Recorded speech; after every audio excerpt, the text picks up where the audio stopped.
o ano mal começou e nós já tivemos grandes mudanças, grandes alterações na área das contratações públicas. A primeira grande novidade que nós tivemos diz respeito à revogação do sistema de contratação antigo, né? Em 30 de dezembro de 2023, nós tivemos a revogação das leis 8666, que era tão criticada, burocrática, mas que cumpria uma grande função. Nós tivemos a revogação da Lei do Pregão, a 10.520, de 2002, e nós tivemos também a revogação da Lei do RDC, que cumpriu também um papel importantíssimo, especialmente para as obras, em 3 grandes eventos. A Copa do Mundo de 2014, as Olimpíadas de 2016 e as Paralimpíadas, que foi no mês seguinte, em julho. E, logicamente, esse sistema do RDC ele foi ampliado para várias áreas. Então, o que quero dizer para vocês? Em 30 de dezembro de 2023, essas 3 leis elas foram integralmente revogadas. Então, iniciamos o ano de 2024 com um grande desafio, qual seja, nós vamos ter que compreender, apreender a nova lei de licitações, que é a 14.133 de 2021. Ela está em vigor desde o dia 1º de abril de 2021, portanto, havia uma convivência harmônica entre o sistema novo e o sistema velho.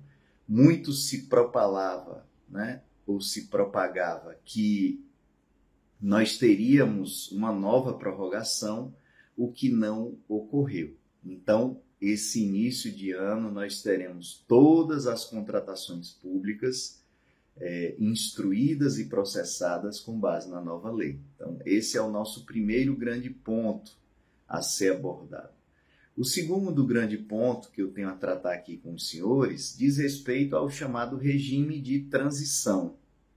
Professor, como ficaria então os processos em curso que foram abertos na lei velha ou nas leis velhas? Exemplo, abrir um processo que está correndo com base na lei do pregão, a lei 10.520 de 2002. Como ficaria essa licitação ao advento da lei nova e a revogação de todo o sistema antigo?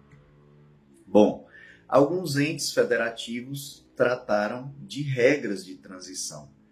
O Estado de Alagoas, por exemplo, lá em março, chegou a editar um decreto, mas por opção governamental, no final do ano nós não editamos uma regra de transição. Então, você tem que ter bastante cuidado com essa situação, com essas informações, porque isso vai variar de ente adjudicante para ente adjudicante. Então, vou dar exemplo da União Federal. Na União Federal, houve a publicação da portaria 1769 de 2023. Repito, portaria da SEGE 1769 de 2023, que regulou essa regra de transição.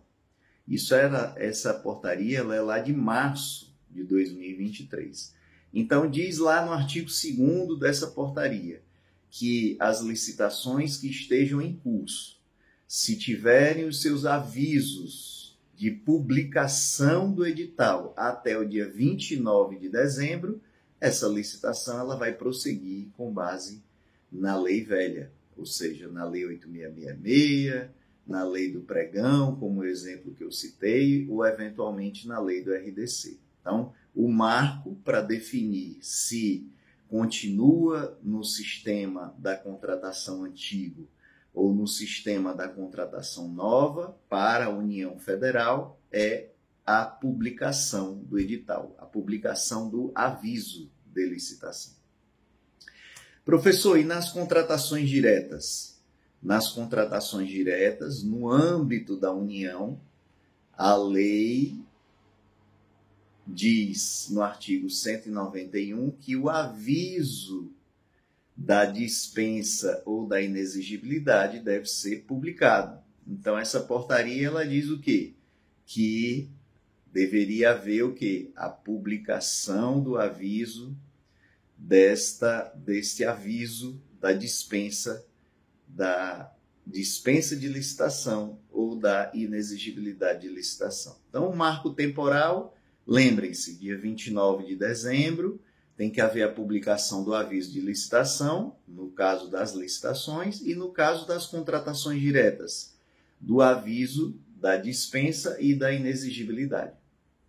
No caso particular do Estado de Alagoas, nós temos uma particularidade que é o quê?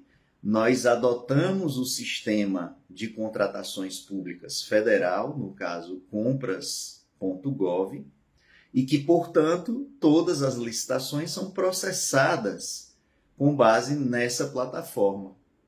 Então, infelizmente, como nós não publicamos uma regra de transição própria e nós não temos um sistema próprio, nós vamos ter que nos adequar ao regramento federal.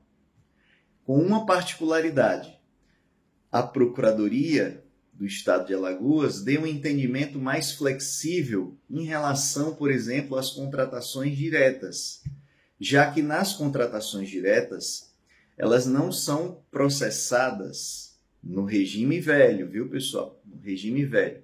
Não são processadas com base no sistema do Compras. Então, há um entendimento, e aí o professor Rony Charles advoga esse entendimento, existe um parecer da União, também da AGU, o número 6, que diz que bastaria o quê? Um simples atesto, uma simples manifestação da autoridade superior do órgão, dizendo que aquela contratação direta seria processada com base no regime antigo. E aí, quando eu falo regime antigo, você tem que dizer lá, com base na Lei 8666 de 93. Ok? Então, dito isso, essas são as regras de transição. O marco, dia 29 de dezembro, para a União, tem que haver a publicação do aviso de licitação. Nas contratações diretas também tem que haver a publicação do aviso da dispensa ou da inexigibilidade no site, na plataforma do Compras. E no caso particular do Estado de Alagoas, licitações, tem que haver a publicação das licitações, mas para dispensa e inexigibilidade nós demos uma interpretação mais flexível no sentido de que deveria haver apenas uma manifestação do gestor, da autoridade máxima do órgão, no sentido de que aquela contratação seria processada com base na Lei 8666. Ok? Dito isso, pessoal, nós conseguimos criar aí uma regra de transição. E aí vem algumas outras perguntas, como, por exemplo, professor, e as adesões a atas de registro de preços que foram processadas com base no regime antigo, por exemplo, a Lei 10.520, e eu venha querer, como órgão não participante, venho querer aderir a essa ata. Como ficaria? Aqui nós temos uma polêmica, mas eu vou dar um entendimento predominante, vamos dizer assim, assente na doutrina. A União, nessa mesma portaria 1769 de 2023, deixou claro lá no artigo 4º que é possível as adesões a atas de registro de preços por todos os entes federativos, né, a adesão à ata federal, desde que, primeiro, essa ata esteja vigente. E aí, logicamente, isso aí é condição indispensável.